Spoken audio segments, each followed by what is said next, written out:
we finally got the massive reveal of the Xbox Meta Quest 3S headset, as well as some important news about the upcoming Quest 4. But we also have some insane VR game news that you don't want to miss. So let's dive right into it. And now, after the long wait, the Quest 3S Xbox Edition is truly a real thing. Now, of course, the biggest difference that you can see on the box directly is that the color scheme of the headset is now completely black with your typical Xbox green details. But besides the looks, it seems there will also be an Xbox wireless controller included, as well as 3 months worth of Game Pass Ultimate. But on top of that, it is also likely that a similar colored Elite strap will be included in the box as well. So that's pretty damn nice. However, keep in mind that at the moment, it only seems that the Quest 3S is getting this limited edition treatment. So personally, I still hope that we will get a Quest 3 version that comes out with the same accessories and color schemes as well. But let me know also in the comment section below if you're thinking of getting one. And either way,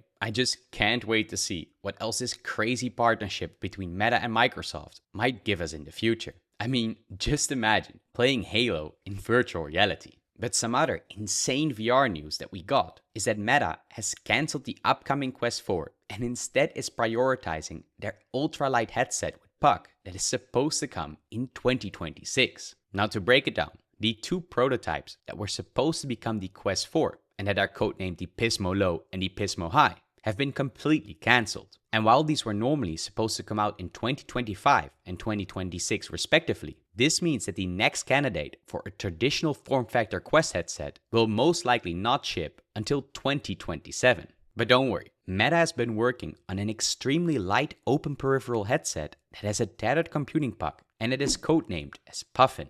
And this smaller form factor will make it kinda look similar like something as the Big Screen Beyond 2, but then running as a complete standalone. And on top of that, none other than the data miner named Luna also managed to find out that this new Puffin headset will most likely have automatic IPD adjustment and face unlock as well. So that could mean that we finally get some good eye tracking in the next generation headsets of Meta. And to make it even better, Brett Lynch also claimed that this upcoming headset will also be rocking some micro OLED displays. So overall, while we might not see a real Quest 4 anytime soon, at least we have another cool VR headset for Meta to look forward to. And besides, it also means that those who own a Quest 3 or Quest 3S at the moment will at least get another 2 years of full support before Zuckerberg pulls the plug on it. But the hardware news didn't stop there, because Meta now also revealed their next smart glasses that are built in collaboration with none other than Oakley. But compared to the Ray-Ban Meta glasses, these ones will now also come with some updated hardware, because on one side, the new Oakleys will be able to shoot video in up to 3K, as well as a whopping 48 hours of extended battery life compared to the 32 on the latest Ray-Bans. But maybe just as important is that they will be arriving at a price point of $399. But now, before we get to the crazy VR game news that you don't want to miss, let's have a quick word from the company that made this video possible. Because none other than Cat VR, who are known to create VR treadmills that look like they come straight out of Ready Player One, are taking VR once again to the next level. Because while we normally are limited by the space and boundary system inside our virtual reality experiences, it is Cat VR that has been creating VR treadmills that let you run, crouch, and jump without any limitation. And since their most recent version, that is known as the C2 Core, is compatible with nearly every headset, it is often also considered as the dream upgrade for any VR setup. And they even go so far that for those hardcore fans, they also have high-end models that include things like haptic feedback or a vehicle hub, making it feel even more realistic, like riding on a horse inside VR. And as a cherry on top, you can also use the code VRelity for a $130 discount on your entire purchase. So for those who are interested, I'll leave a link in the description below. And that gets us to the VR game news, with directly one of the biggest VR announcements being that none other than Marvel's Deadpool is coming to VR.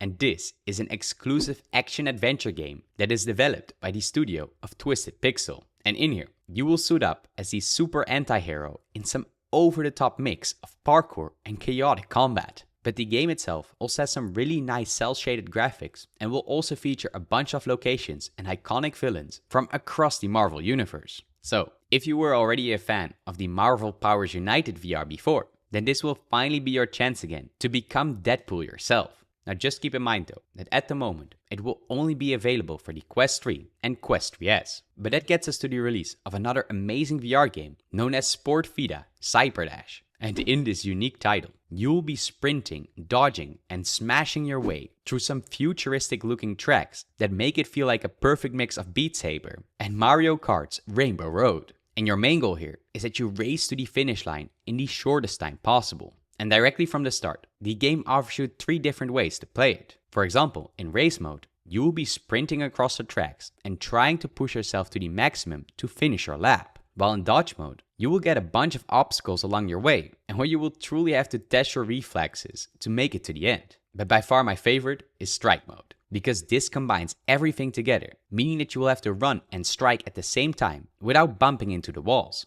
And on top of that, you will also start to sweat pretty intensely after just a couple minutes of playing it. So it is pretty nice that they include a workout record to track the calories that you've burned, since Meta has sadly removed their own move tracking completely. But talking about some intense VR games, is that the Thrill of the Fight 2 has now received a major update that includes a new venue, as well as casual matchmaking, and much more. Now, if you have somehow missed it, Thrill of the Fight 2 is the sequel to the already fantastic boxing simulator, but then for virtual reality. However, when it first released in early access, there were sadly still a lot of things missing from its core gameplay. So with this first major update, we luckily did get a lot of improvements, but we still don't have that single player content just yet. But probably one of the most viral VR games, known as I Am Cat, has now also released a multiplayer mode in its new pirate map. And that means that you can now connect with up to 19 other players in these new sandbox style type of flying ships. Because on it, you can do anything from snowball fights to fighting with medieval weapons, or even just playing a piano.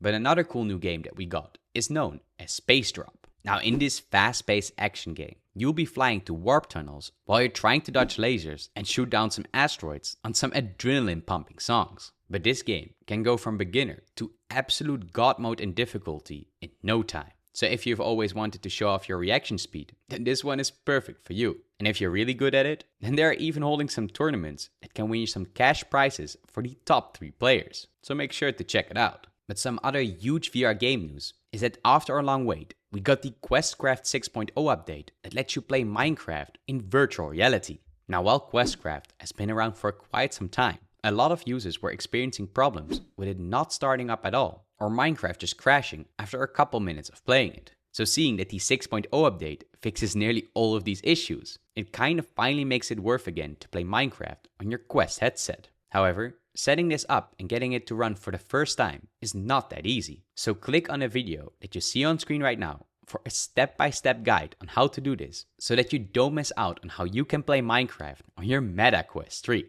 And of course, stay awesome.